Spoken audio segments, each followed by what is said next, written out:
So, was soll das heißen? Das war die letzte Frage, die wir ungefähr vor einem halben Jahr gehört haben. Ist ein bisschen was dazwischen gekommen. Ich bin umgezogen, musste mich eingewöhnen, hatte keine Lust. War alles so in dem Dreh halt. Ich versuche jetzt wieder regelmäßig aufzunehmen. Info kommt nochmal und wir wollen jetzt einmal weitermachen. Falls noch irgendjemand weiß, wie es zu diesem Gespräch gekommen ist, ihr könnt euch ja mal noch die letzten LPs von mir angucken. Wunderschön. Ja. Das heißt, du liegst falsch. Bradley... Nein, er hat ihn nicht erschossen. Aber... ich war's. Was? Du musst wissen, Bradley hat eine Menge Leute hinters Licht geführt. Auch seine Kollegen bei der Polizei. Als ich es erfuhr, habe ich mich sofort auf die Suche nach ihm gemacht. Mit Blende. Hyde am Apparat. Es ist was Schlimmes passiert. Bradley hat die Ermittlungen abgebrochen. Was? Kaboom. Bradley ist im Hudson River verschwunden, nie wieder aufgetaucht. Ich habe dann die Verantwortung übernommen und meine Marke abgegeben. Nur... harter Stoff, Mann. Das hatte ich also an den Rand gebracht. Dieser Dreckskerl. Er hat wohl alle abgezogen, wie? Sogar dich. Und du musst ihn wirklich hassen. Aber sag mal, du glaubst nicht, dass er tot ist, oder? Verstehe, Kommissar Hyde. Ja, jetzt verstehe ich. Darum bist du also jetzt als Vertreter unterwegs. Du suchst Jay, ich meine Bradley. Oh. Mann, es ist ja total abgefahren. Hör mal, Kommissar Hyde, warum tun wir uns nicht einfach zusammen? Weil du ein Penner bist. Wir zwei? Wenn das stimmt, was du sagst, dann sitzt Neue mir im Genick. Dann hast du ein Problem. Und dabei habe ich nicht mal ihr stinkendes Geld nicht mal angerührt, genau. Wegen deinem sauberen Kumpel werde ich jetzt gejagt. Falls Bradley noch leben sollte, wenn er also wirklich noch lebt, dann schnappen wir ihn und servieren ihn Nile auf dem Silbertablett. Meinst du das ernst? Ich hab gar keinen Bock. Aber klar. Jetzt, da wir quasi im gleichen Team sind, nee, werde ich dir helfen, wo ich nur kann. Musst du es nur sagen. Lass mich zuerst mal darüber nachdenken, Louie.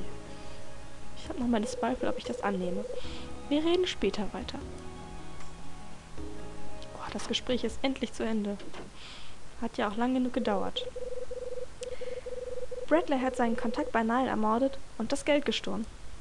Aber warum? Lag es etwa an diesem Gemälde mit dem Engel? Hat er uns alle für ein Fetzen Leinwand verkauft? Muss ein hübsches Bild gewesen sein. Bradley, warum tust du das? Ganz ruhig halt. Denk noch einmal nach. Ich muss mir nur einen Überblick verschaffen. Das kann jetzt ganz praktisch sein, kann voll in die Hose gehen, weil ich keine Ahnung mehr habe. Als Summer mir mein Paket gebracht hatte, sah ich mir den Auftragszettel an. Auf meiner Suche nach den Gegenständen lief ich dann Rosa über den Weg. Von ihr erfuhr ich etwas Interessantes über Louie. Louie hatte sich in eine Dame verliebt. Wer war das noch gleich? Mila. Das war sie noch. Bingo! Rosa meinte, Louie hätte sich auf den ersten Blick in Mila verknallt. Als ich Louie in der Wäschekammer traf, erzählte er mir etwas. Er sprach von einem Gerücht über dieses Hotel, das es schon seit Jahren gibt. Das heißt, in diesem Hotel würde es spuken. Wann genau ereignete sich die ganze Geschichte? Keine Ahnung. Vor 3 Jahren nicht. 5 oder 10. Sagen wir mal 10. Ha, gut geraten. Genau. Das Mädchen wurde vor 10 Jahren ermordet. Der Fall ist bis heute nicht gelöst. Von Louie erfuhr ich, dass die Fundsachen der Gäste im Büro verwahrt werden. Als dann Dunning nicht da war, durchsuchte ich das Büro. Was habe ich dort im Aktenschrank gefunden? Brecheisen, Büroklammern, rote Schatulle. Das weiß ich auch noch. Das war die rote Schatulle. Stimmt. Nachdem ich das Schloss aufbekommen hatte, was ja ewig gedauert hatte, fand ich die rote Schatulle, die ich auftreiben sollte. Als ich aus dem Büro kam, lief mir Louie über den Weg. Er befürchtete, ich hätte Rosa oder Dunning was von seinen Vorstrafen erzählt. Ich hatte aber kein Wort davon gesagt. Als ich später mit Ed telefonierte, erfuhr ich etwas Neues über Louie. Was genau erzählte mir Ed über ihn? Dass er gefeuert wird, dass neue ihn verfolgt oder dass er verliebt ist. Ja, weil er mir das auch sagen kann. Dass neue ihn verfolgt, natürlich. Richtig, genau das hatte Ed gesagt. Louis Kumpel wurde kaltgestellt und das Geld, das er transportierte, verschwand. Ich entschloss mich, Louis zu fragen, warum er Manhattan verlassen hatte. Ich fand ihn auf seinem Zimmer und brachte ihn dort zum Reden. Ich musste auch erfahren, warum er ehrlich geworden war. Schließlich erzählte er mir von einem Cop, einem verdeckten Ermittler, bei dessen Ermittlungen Louis' Freund ermordet wurde. Der Name von Louis' Kumpel war Danny. Genau, Louis' Freund hieß Danny. Und Danny wurde offenbar von einem verdeckten Ermittler reingelegt. Der Ermittler war hinter Nile her. Es war Bradley. Das Treffen mit Louie hat mich einen ganzen Schritt weitergebracht. Hat ja auch lange genug gedauert. Dank seiner Informationen komme ich Bradley so langsam auf die Spur. Frage: Wieso hat Bradley die Polizei verraten? Wieso hat er mich verraten? Nach all den Jahren kann ich es immer noch nicht verstehen. Bradley, ich weiß nicht, wo du bist oder was du vorhast. Aber ich vermute, die Antwort liegt irgendwo in diesem Hotel. Vor 6 Monaten war ein Mann hier. Ein Mann mit meinem Namen. Irgendwie hast du damit zu tun, Bradley. Ich weiß es genau. Und heute Nacht wird mir dieses Hotel den Weg zu dir weisen. Heute Nacht, ich habe Angst vor Nächten in Hotels. Will ich nicht. Spiel speichern, ja. Ist eine gute Idee.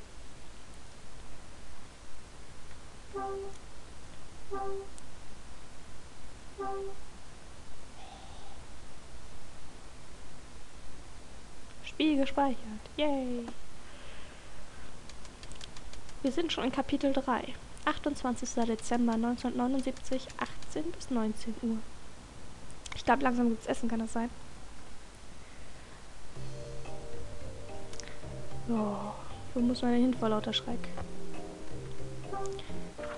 Ich weiß tatsächlich kaum noch was über dieses Spiel. Ich meine, die letzte Aufnahme war im August.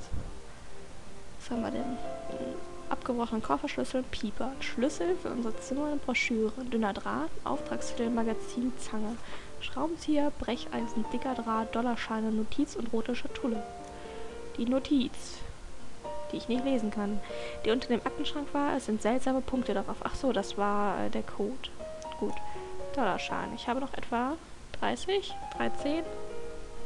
Dollar. Dicker Draht, ist auch egal. Personen. Dunning Smith kenne ich noch. Rosa Fox kenne ich auch noch. Louis kenne ich. Mila kenne ich. Oh ja, Jeff. Helen. Martin Summer. Iris. Irgendein Gast ohne Namen. Melissas Vater also. Melissa. Ryan. Ed. Und Rachel. Okay. Spielstände, Notizen. Habe ich irgendwelche Notizen gemacht? Ja, die sind auf jeden Fall wichtig. Aha. 20 Uhr soll ich in Rosas Zimmer auftauchen. Gut, dass ich das weiß. Ansonsten habe ich... Ach ja, die Notiz ist auch nicht schlecht. Zimmer 217, 30,679. Da wurde das Mädchen ermordet. Kann das sein? Ne, 79. Haut nicht hin. Ist auch egal. Karte. Ich habe eine Karte. Ist ja interessant.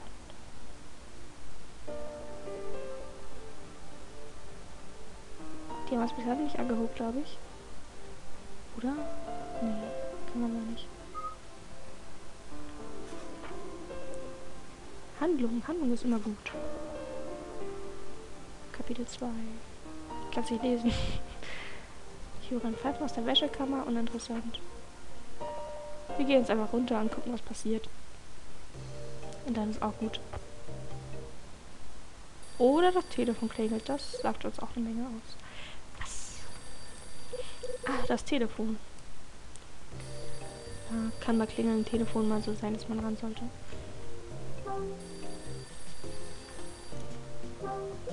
Das Telefon klingelt. Tatsächlich. Nimm noch den Hörer. Kyle? Rachel? Dass man auf eine Frage mit einer Gegenfrage reagieren muss. Was gibt's? Und sag mal, wer ist eigentlich Bradley? Hä? Nach dem Gespräch mit dir habe ich Ed mit sich selbst reden gehört. Obwohl Murmeln trifft die Sache besser. Er sagte irgendwas von die Suche nach Bradley aufgeben oder so. Jetzt sag schon, Kyle.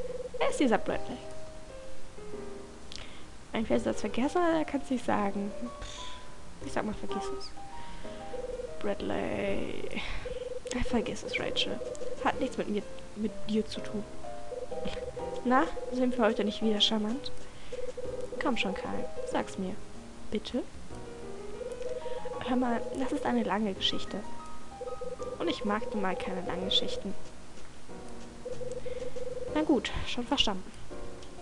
Und sag mal, ist Ed da? Kannst du mich kurz durchstellen? Tut mir leid, er ist im Moment nicht da. Schon klar. Kann er mich vielleicht anpiepen, wenn er wieder da ist? Ich sag's ihm. Pass auf dich auf. Oh, Rachel guckt auch gar nicht angepisst oder so. Vielleicht hat er recht. Meine Suche nach Bradley ist völlig umsonst. Und ich suche nur noch, weil ich sonst nicht wüsste, was ich tun soll. Außer natürlich erstmal diesen miesen Job an den Nagel hängen. Gute Idee. Langsamer geht's nicht. Ah, verdammt. Ich bin wirklich hungrig. Schätze, ich sehe mal nach, was es in diesem Luxusrestaurant unten gibt. Mach mal. Im Schneckentempo, weil die Qualität meines Rechners nicht ausreicht, um schneller zu laufen. Es ist unglaublich, wie sehr man schleichen kann. Oh, da stehen Leute. Mit denen möchte ich reden. Na, wen haben wir denn da?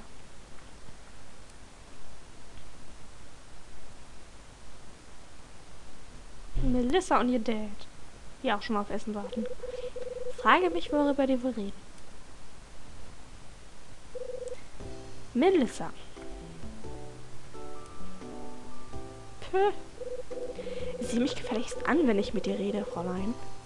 Vielleicht soll ich mehr rumschreien. Ich glaube, das tut er. Was machst du beim Essen nur für Sachen? Aber... Nichts aber... Papa... Komme nicht auf die Tour. Ich habe genug von dieser Diskussion. Sei still und tu, was man dir sagt. Und es reicht mir mit deinen Ausreden. Ist das klar? Ich will keine dummen Entschuldigungen mehr hören. Und jetzt zurück auf unser Zimmer. Ich bin in ein paar Minuten bei dir. Was hat sie gemacht? Mit Fingern gegessen? Oh, Papa! Papa, ich hasse dich. Ja, wie immer. Ist ja ganz normal. Hey, alles in Ordnung? Warum so wütend, Kleine? Fragen wir müssen, ob alles in Ordnung ist. Was ist denn los? Nichts. Du kannst ja richtig laut werden. Ja, ich kann laut werden. Und? Willst du mich jetzt etwa auch anbrüllen? Melissa dreht sich um und rennt die Treppe hoch. Kinder, ey. Melissa? Hey. Harter Job, was? Kinderzieh, meine ich. Oh ja, manchmal schon. Tut mir leid, dass Sie das mit ansehen mussten. Gehen wir mal näher drauf ein. Sie sollten sich schämen und das muss manchmal sein. Das muss schon manchmal, ne? Sie müssen sich nicht entschuldigen. Kinder brauchen manchmal eine strenge Hand. Ja schon, aber es ist doch unangenehm, die eigene Tochter in der Öffentlichkeit zurechtzuweisen. Kommt schon mal vor. Wie heißen Sie? Ach ja, wir haben uns noch gar nicht... Es kommt vielleicht ein wenig spät, aber ich sollte mich wohl vorstellen. Mein Name ist Kevin Woodward. Ich bin Chirurg am Robbins Memorial Hospital in Santa Monica. Viel zu viel Englisch auf einmal. So, Kevin Woodward. Netter Name. Kevin.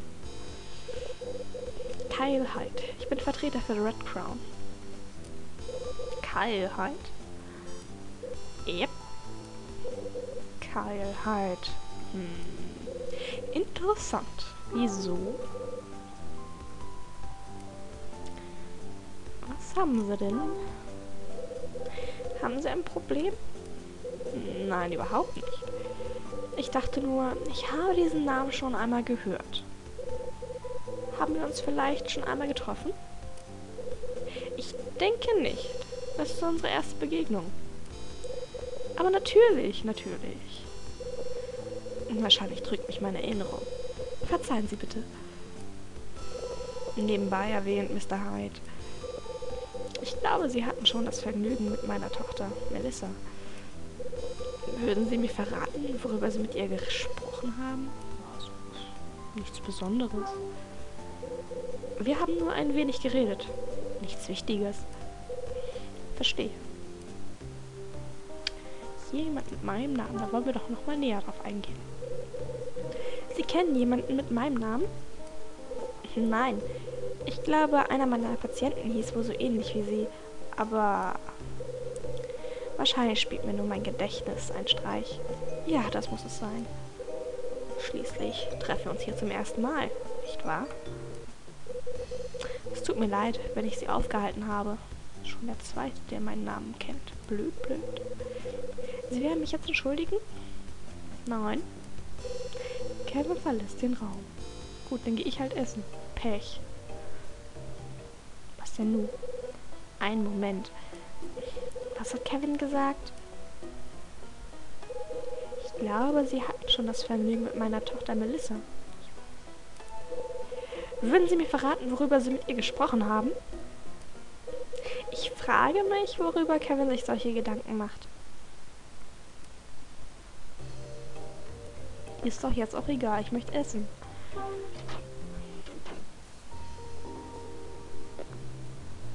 Nicht der schon wieder. Guten Abend, der Herr. Willkommen am Moonlight Grill.